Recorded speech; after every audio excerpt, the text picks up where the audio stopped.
Quand il faut y aller. Ça va pas être un moment agréable à passer. Enfin, surtout pour lui.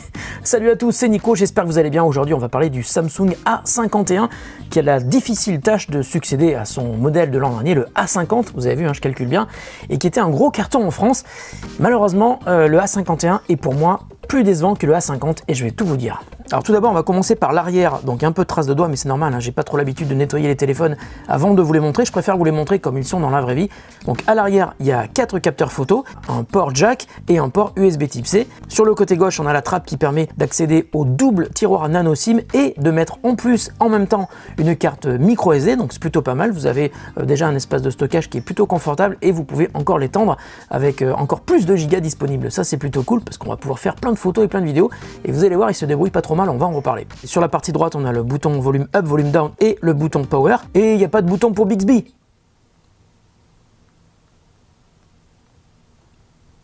On appelle ça un moment de solitude. Salut Bixby, où que tu sois, si tu nous écoutes, on t'aime bien. Donc vous voyez, il est quand même super bien équipé. Et quand on passe sur la face avant du smartphone, et bien là, c'est une très bonne surprise parce que l'écran est magnifique. Alors, c'est un écran 6,5 pouces au format 29e avec des bordures qui sont très très fines, hein, vous le voyez. Et puis une résolution de 2400 par 1080, c'est donc du Full HD+. Il y a aussi un capteur d'empreinte sous l'écran, on en reparle tout à l'heure. Et puis il y a un punch hole, hein, vous le voyez, ça remplace le format goutte d'eau qui était sur le A50, donc de l'an dernier. C'est beaucoup plus discret, on y voit beaucoup plus. D'ailleurs, l'écran est un tout petit peu plus grand que sur le A50. Il faisait 6,4 pouces, là il fait 6,5. Mais même avec ce punch hole qui est plus discret que le format goutte d'eau, eh bien on a plus de trucs à l'écran. C'est cool. D'ailleurs, l'écran est d'excellente qualité, hein. Il y a une techno super AMOLED qui en met plein les yeux, surtout pour les noirs qui sont très très noirs, et qui vous permet donc de bien y voir même en plein soleil à l'extérieur, et qui met d'ailleurs très en valeur tous les contenus que vous allez regarder, et même les photos et les vidéos que vous allez prendre, mais ça on va encore en reparler tout à l'heure. Alors l'interface, c'est One UI 2.0 sur Android 10. Alors One UI 2 c'est bien, hein, c'est une surcouche qui s'améliore avec le temps, mais on reste quand même enfermé dans une interface qui ne plaira pas à tout le monde, surtout ceux qui préfèrent la pureté d'un Android stock par exemple. Alors je vous le disais, hein, il y a un capteur d'empreinte sous l'écran, il a le mérite de marcher, mais franchement il n'est pas hyper réactif, hein, et je pense que c'est lié au processeur qui n'est pas un processeur super haut de gamme. Bon, en même temps c'est un smartphone moyenne gamme, mais quand même. Alors le processeur, c'est justement un pros qui est un Exynos 9611 fabriqué par Samsung. On va dire que c'est à peu près un équivalent au Snapdragon 712, donc un processeur moyenne gamme. Il est épaulé par 4 Go de RAM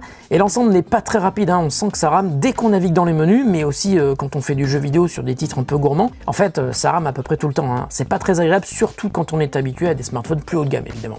Alors en revanche, là où j'ai été assez impressionné, c'est par la qualité des photos et des vidéos qui sont produites par le A51 de Samsung.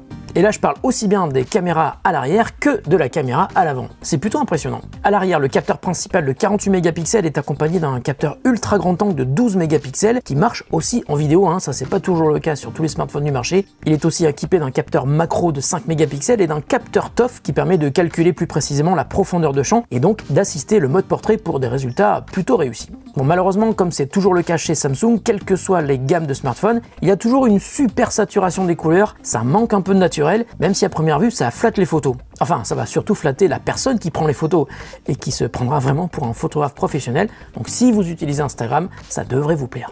En revanche, attention, à l'avant comme à l'arrière, le lissage de visage est activé par défaut. Ça c'est chiant, donc désactivez-le, sauf si vous n'êtes pas beau gosse, hein, évidemment. Moi je le désactive par exemple.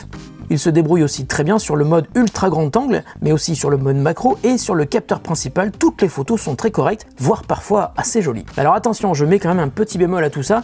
Les photos sont réussies si vous êtes en plein jour ou si vous êtes à l'intérieur, mais dans une pièce qui est très éclairée. Car si vous êtes dans une condition de faible luminosité, eh bien ça tourne vite à la catastrophe.